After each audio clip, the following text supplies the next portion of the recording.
Welcome to Donmar TV News Channel.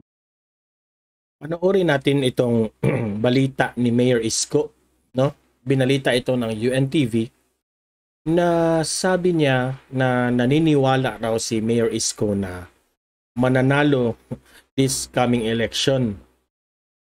Ibang klase rin tong si Mayor Isko, no? Lakas pa rin ng loob. Grabe ang confidence level, no? At sa pangalawang video na ipapakikita natin is tungkol ito kay Leni Robredo na bad news ito sa kampo ni Leni Robredo kasi sa Cebu isang official ay nag-back out ng suporta sa kanya dahil sumuporta na kay Bongbong Marcos. So yan ang mapapanood natin ngayon itong sa video na ito. Okay? So unahin muna natin itong ka Mayor Isko na yung kanyang confidence level ay masyadong mataas na naniniwala na mananalo siya this 2022 election. Maganda naman yan ng kanyang positive energy. Pero baka hindi siya naniniwala sa survey na talagang kulelat na siya kahit nga kay Leni Robredo. Hindi na siya makalamang kay Leni Robredo. Di ba? So bago natin papanoorin yung video na to, mag-like muna. Mag-like. Okay, tapos na. Like and share this video guys para kakalat ito sa mga BBM supporters at saka sa friends and families natin dito sa YouTube algorithm para dadami ang makanood ng ating balita. Okay? So ito na nga. Mayor Isko. Let's play the video. Bagaman pumapangatlo lamang sa mga surveys, tiwala si Manila Mayor Isko Moreno Domagoso na may tsansa pa rin siyang maipanalo ang halalan sa Mayo. Tiwala siya na magiging game changer ang anyay silent majority. May pa game changer pa itong si Isko Sa magiging resulta ng eleksyon. Yung sinasabing silent majority, nandiyan dyan lang. Tahimik lang sila, ayaw na lang nila ng bembang dito, bembang doon. Ibig sabihin, naniniwala siyang mananalo dahil daw marami raw yung boboto sa kanya. Yung tinatawag na silent majority. Yung wala lang imik, hindi nagko-comment, nagsisikreto lang na siya raw ang boboto.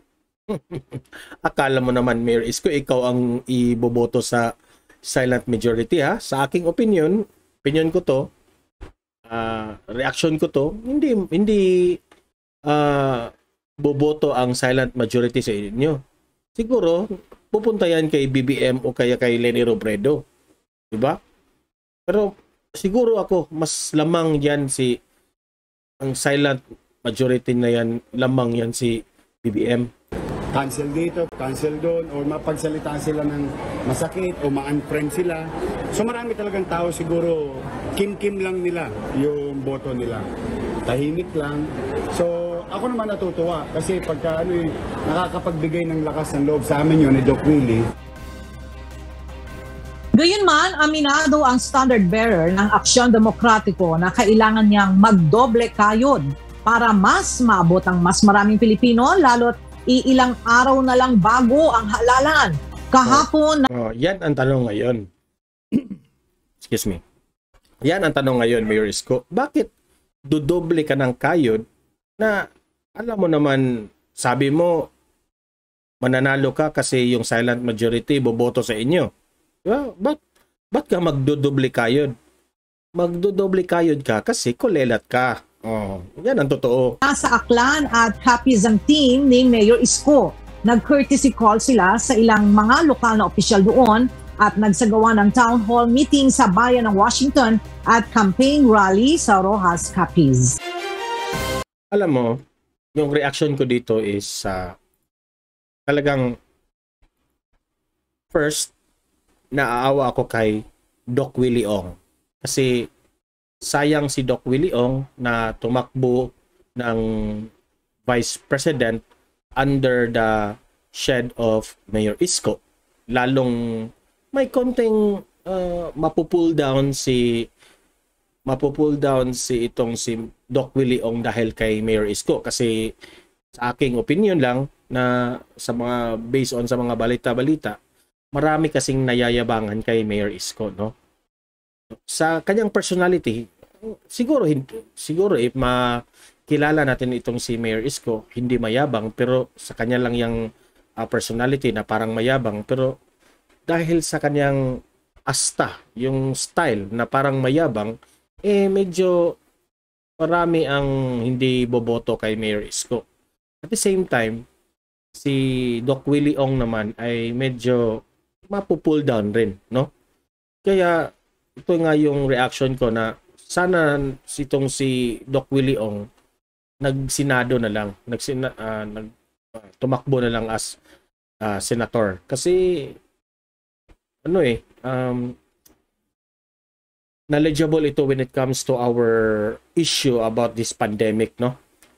At saka ang sa akin na lang, kapag manalo itong si Bongbong Marcos, sana kukunin itong si Doc Willie Ong as one of his cabinet members, because Doc Willie Ong is an honest official kung ito ay makarating sa cabinet ng mga Marcos administration. Okay? So, yun lang. Medyo nagre-react lang tayo dito sa confidence level ni Mayor Isko, no? Hindi masyadong mayabang. Okay, let's move on to the next video na isang official ng Cebu, Vice Governor, tatakbong governor, na sabi nung una ay susuporta ito kay Leni Robredo, ngunit ngayon ay nagdesisyon na ang susuportahan ay si BBM Sara. Now, masakit ito kay Leni Robredo. Ay naririnig ko nga na magrarally sila sa Cebu, babalik sila sa Cebu dahil dito, no? Ng official what do you call that one? Official endorsement of this running as governor, no? Pero yung vice niya na tatakbo ay susuporta pa rin kay Leni Robredo. Ngunit yung isa na tatakbong governor ay na bumaliktad na pumunta na kay BBM. So panoorin natin itong video. Biglang nag-iba ng sinusuportahang presidential candidate si Naku Cebu po. gubernatorial candidate Ace Durano, kaya hindi natuloy Ace ang Durano. tatlong pagbisita sana ni Vice President Leni Robredo sa Cebu. Nasa front line ng balitang yan si Jem Avancenia. Nakansel ang pagdalo ni Vice President Leni Robredo sa A Better Cebu Grand Rally sa Talisay City ngayong araw. Nagpahayag kasi ng suporta kay Bongbong Marcos ang Partido Pilipino sa Pagbabago, partido ni Cebu gubernatorial candidate Ace Durano. Nasabihan naman daw nila ang kampo ni Robredo. Nagsorry si Durano sa mga umasang dadalo si Robredo sa kanilang rally. Pero ang running mate ni Durano na si incumbent Vice Governor Junjun Davide nananatili ang suporta kay Robredo. Hindi raw ito makakaapekto sa relasyon nila ni Durano. Kahit magkaiba ng presidente, magkasangga pa rin daw sina Durano at Davide at magkasama nilang tatapusin ang eleksyon. Ngayong araw, nasa Lubang Occidental Mindoro si VP Leni. Kahapon naman, nangampanya siya sa Nueva Ecija kung saan inendorso si Robredo ni Congresswoman Jing Swansing. Sa meeting de avance sa Gapan City, ipinaalala ni Robredo na malapit na ang eleksyon at kailangang tibagin ang fake news. Last 2 weeks, parang last 2 minutes sa basketball. Di ba? Napakalapit na. Excited na po ako na makita kung paano Sa ngayon, excited ka. Pero baka ngayong May 9, iiyak ka. ipaglalaban ng mga kabataan ng ating bayan. Bukas, babalik sa Bulacan si Robredo para sa People's Rally 2.0. Ang Bulacan na may mahigit 2 milyong botante ang panglima sa 10 pinaka-vote-rich provinces ng bansa. Nagbabalita mula sa Frontline, Jem Avancenia. So ayan guys. Leni Robredo excited na raw sa May 9 election. Okay. Bigyan natin siya sa kanyang freedom of expression. Alam naman natin na narinig niya yung sabi ni Ace Durano na hindi na magsusuporta sa kanya dahil pupunta na kay BBM, masakit yun. No? Malaki rin naman ang tulong doon. Pero para sa akin, Lenny, kulelat ka na talaga. Yung sa survey mo is hindi nga nag-half sa kay Bongbong Marcos. No? Sa akin, nagsayang lang kayo ng pera. Alam naman natin na malaki na talaga ang lamang ni BBM dito. Pero tingnan natin yung ngayong May 9. Okay? Hindi tayo mag-judge pero confident tayo. Kagaya kay Mayor Isko, confident na mananalo. Kita rin, mas confident tayong mananalo si BBM. So hanggang dito na lang itong video guys. Ayan. So it's a good news na meron na namang suporta kay BBM. Okay? Yung tatakbong governor ng Cebu. Okay? So, like and share this video para kakalat itong video na ito sa friends and families natin, especially sa Bongbong Marcos supporters. Subscribe to my channel Donmar TV and hit the notification bell para updated kayo sa mga latest politiko, mga galawan ng eleksyon. So, see you in my next video. Hanggang dito na lang guys. God bless everyone.